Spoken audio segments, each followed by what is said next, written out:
Yeah, when it comes to the tuning of the guitar and keeping the guitar in tune, especially during a recording session or a live gig, my philosophy for my live gigs is brand new set of strings for every show, and I only need them to sound great for an hour and 20 minutes.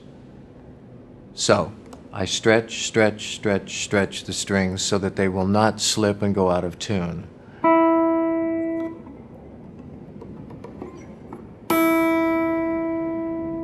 All the strings, get at least 40 stretches. And retune it, stretch. And eventually, when you stretch it, it's holding its tuning. Now I'm ready to go do the show. And I only need those strings to sound good for the next hour and 20 minutes, and we'll put a new set on. So that's really the trick that works for me, because I do so much bending and I do play quite aggressively with this hand. You know, they're going to go out of tune unless you stretch them.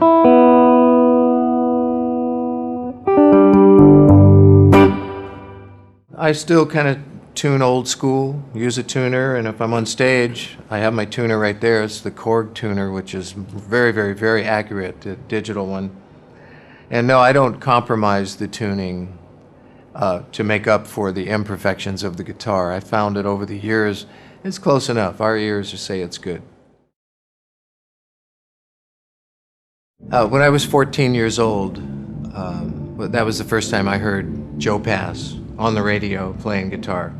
And it was an album called Moment of Truth with the Gerald Wilson Big Band featuring Joe Pass. I had never heard guitar played like that in my life, 14 years old. So I ordered the album, started trying to imitate and learn some of the things that I was liking about Joe's playing. And when I was 16, had my own car finally, I could drive.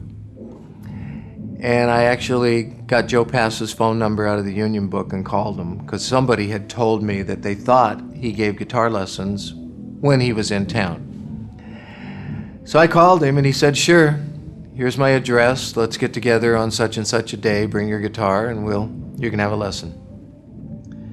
Well, I was so excited, obviously the day of the lesson, that I'm going to meet my hero, Joe Pass.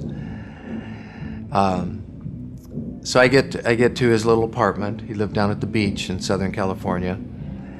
And he did a very cool thing. In order to find out where my level of playing was, he said, let's play a blues in the key of C, but only play eighth notes.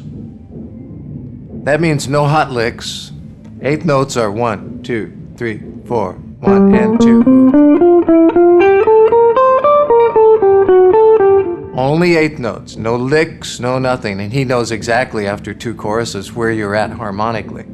So that was my very first lesson that I never forgot. If I want to understand where a player's at in his playing, let's just play a blues and you just play eighth notes and I'll hear every clam and every hole in your harmony that you don't quite understand. So that was my first encounter with Joe. And I went home, I must confess, with my tail between my legs as a guitar player.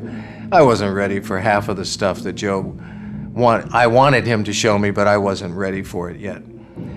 So I went back to see him almost 2 years later. And then I could absorb. I had grown to another level and I could actually absorb some of the things that Joe shared with me. And he actually called me on his own when I was in college. And he said to me, Larry, I'm leaving the George Shearing Quintet. I think that would be a good gig for you. Would you like to audition for it? But at least he thought enough of my aptitude and where I was going. So Joe was a big hero to me. And I only spent the 2 lessons with him, but I learned so much about how to do the guitar right.